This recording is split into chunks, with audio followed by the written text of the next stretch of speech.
Minsan, hindi mo kailangang bumiyahe ng malayo para marating ang isang bagay na matagal mo nang hinahanap.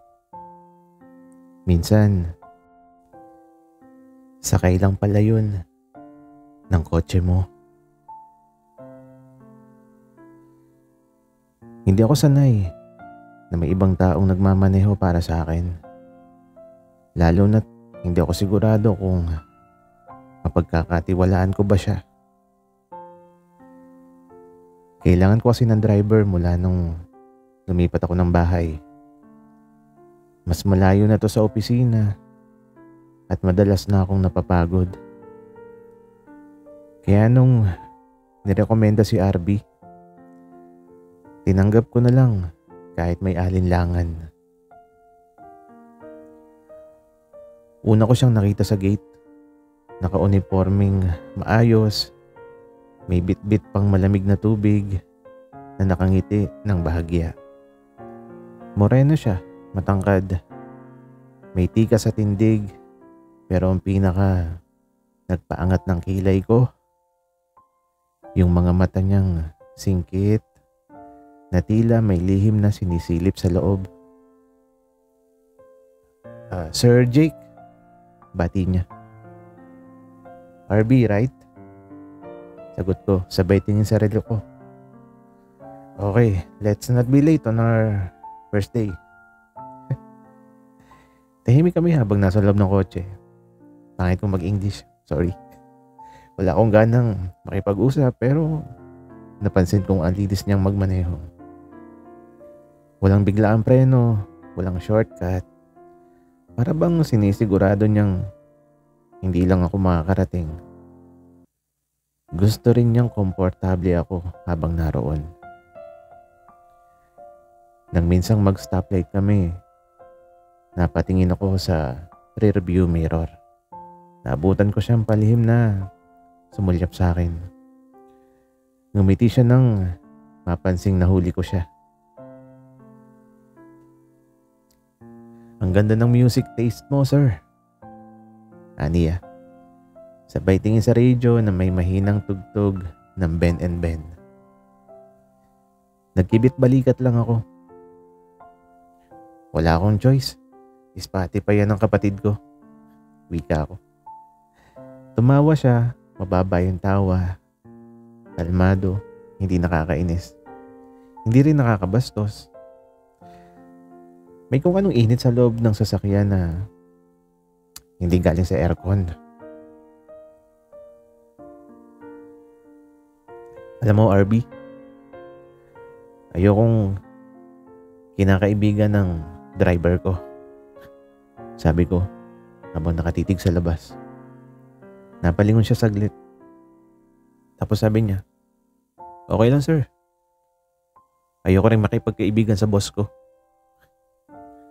Tumingin ako sa kanya. Matigas yung tono niya pero may biro. Hindi ko alam kung matutuwa ba ako o may inis. Pero isang bagay ang sigurado ako. Nakaistorbo siya ng isang araw na sana ordinaryo lang. Hindi ko alam kung ito na ba yung simula ng isang kwentong hindi ko hiningi. Pero heto ako, nakaupo sa likod ng sasakyan habang ang bagong driver ko tila hindi lang manibela ang hawak. Parang pati direksyon ng araw ko.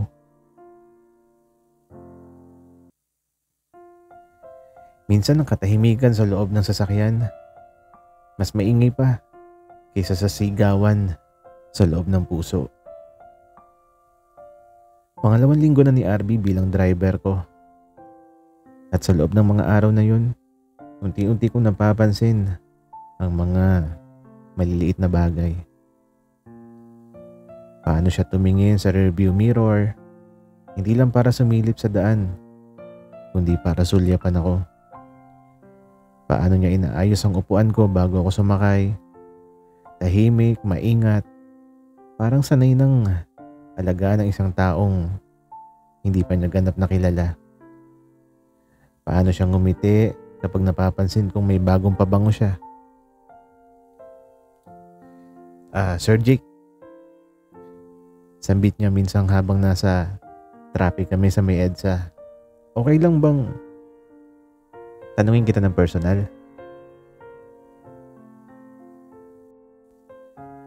Napalingon ako. Nasa likod ako ng kotse pero parang lumapit ang pagitan namin sa tanong niyang yun. Depende, sagot ko. Single ka pa rin? Tanong naman niya. Nabigla ako. Di ko alam kung paano sasagot. Hindi dahil hindi ko alam ang sagot, kundi dahil hindi ko alam kung bakit niya tinanong. Bakit mo natanong? Nagkibit balikat siya. Wala lang. Nagtataka lang ako kung may nagmamahal sa'yo. Kasi kung ako, baka araw-araw kita sinusundo kahit walang biyahe. Wika niya. Natawa ako. Sa unang pagkakataon, hindi pilit. Tunay yung tawa ko. Napatingin ako sa mukha niya. Yung marenong balat, yung mapupungay na mga mata, yung konting singkit na parang laging may lihim na alam tungkol sa akin. May sinabi siya na hindi niya binigkas at ang hindi niya sinabi ay biglang sumigaw sa loob ng dibdib ko. Ako ba ang boss mo lang, Arby? O may pasahero kang gustong makasabay sa habang buhay? Tanong ko sa isipan ko. Hindi lahat ng paglalakbay ay nangangailangan ng mapa. Minsan, madadala ka ng isang tao sa lugar na hindi mo alam na gusto mong marating. Isang gabi, kakarating lang namin mula sa isang mahabang biyahe. May client dinner ako at si Arby ang sumundo sa akin mula sa hotel. Tahimik ako buong biyahe pero ramdam kong nakatingin siya sa akin sa bawat stoplight. Pagdating sa bahay, hindi agad siya umalis. Tinitigan lang niya yung manobela. Parang may iniisip. Bumaba ako ng kotse pero hindi ako pumasok agad. Lumapit ako sa side ng driver seat at kumatok. Gusto mo ng ice cream? Napatingin siya. Tapos sabi niya, ngayon? Sagot ko naman, oo, ngayon. Ilang minuto lang nandito na kami sa parking lot ng isang 24/7 convenience store. Nasa loob pa rin kami ng kotse. Parehong may hawak ng ice cream cone. Tahimik. Tumingin ako sa kanya. Kanina pa kita nararamdaman. May gusto kang sabihin. Umpisahan mo na. Wika ako. Huminga siya ng malalim. Sabi niya, hindi ko alam kung dapat. Tapos sabi ko, wala namang ibang tao dito, Arby.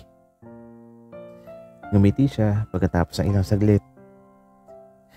Inilapit niya yung cone niya sa akin. Tikman mo tong sa akin, masarap to kaysa sa'yo. Wika niya. Napatingin ako sa kanya. Nakangiti pa rin. May konting asukal sa gilid ng labi niya. Kinuha ko yung cone at tumikim.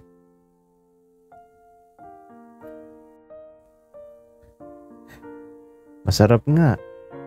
Wika ko. Sabi ko na eh. Wika naman niya. At eto, nagkatitigan ng aming mga mata. Matagal tapos biglang lumamig ang paligid. Hindi dahil sa ice cream, kundi dahil sa tahimik na kaba na bumabalot sa pagitan namin. Sa ngayon, hindi ako takot mawalan ng driver. Mas takot akong mawala si Arby. Ang pinakamalapit na distansya sa pagitan ng dalawang tao ay hindi yung magkatabi kayo. kundi yung naiintindihan nyo ang katahimikan ng isa't isa. Simula nung gabing yun, yung nagsubuan kami ng ice cream sa loob ng kotse, may nagbago. Hindi kami nag-uusap tungkol sa nangyari. Pero yung mga tingin niya sa rearview mirror, mas naging matagal.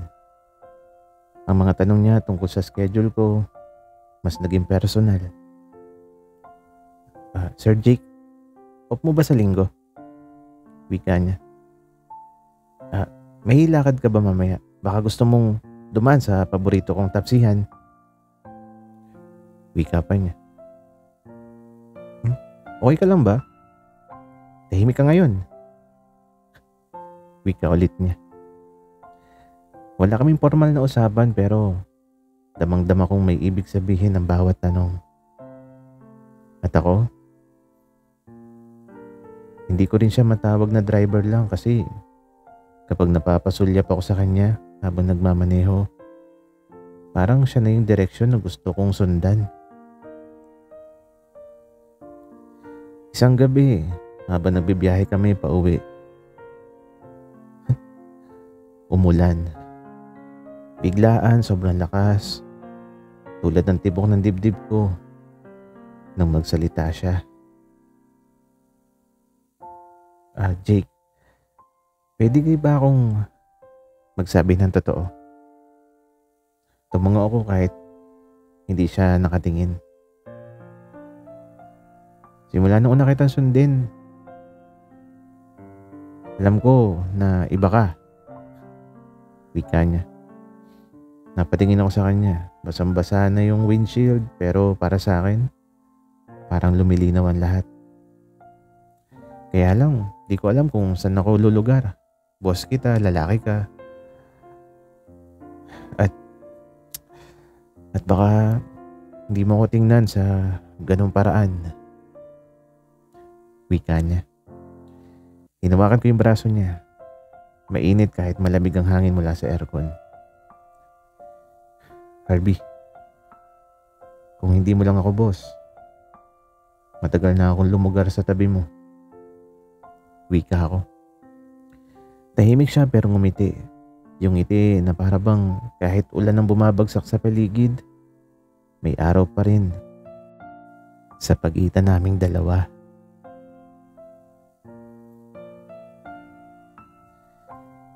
Minsan, hindi natin kailangan dumating sa destinasyon para masabing tama ang naging biyahe.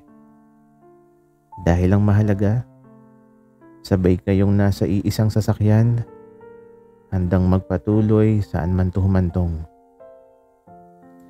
Isang gabi, bigla siyang hindi sumundo. Wala ring text, hindi siya nag-online at sa loob ng mahigit isang taon, ngayon lang yun nangyari. Nag-alala ako. Tinawagan ko, hindi sumasagot.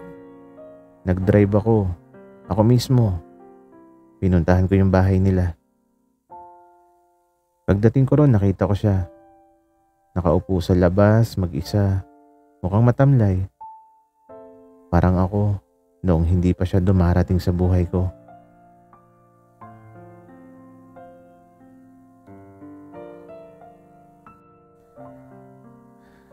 Pagdating ko, nagtanong ako kaagad, ba't wala ka? Tapos sabi niya, naisip kong baka kailangan mong mamili kung trabaho lang ba ako o higit pa dun. Wika niya. Tumabi ako sa kanya. Tapos sabi ko, Harvey, hindi mo na kailangan tanungin yan. Kasi kahit hindi kita kasama sa sasakyan, bit-bit kita kahit saan ako magpunta. Napatingin siya sa akin. May luhang pilit pinipigil. Hinawakan ko yung kamay niya. Tapos sabi ko, simula ngayon, wala nang boss, wala nang driver. Tayo na lang, tayong dalawa. Sa isang biyahe na walang takas. Ngumiti siya, mahina pero totoo, yung tipong wala ng preno, wala ng tanong. Sa gabing yun ako na yung nagmaneho pa uwi pero siya ang direksyong gusto kong sundan habang buhay. Ang mga kwento ng pag-ibig ay parang biyahe. May stopover, may lubak, may hindi pagkakaintindihan. Pero kapag natagpuan mo ang taong handang magstay kahit hindi pa tiyak ang daan, doon nagsisimula ang tunay na pagmamahalan. Maraming salamat sa inyong pakikinig.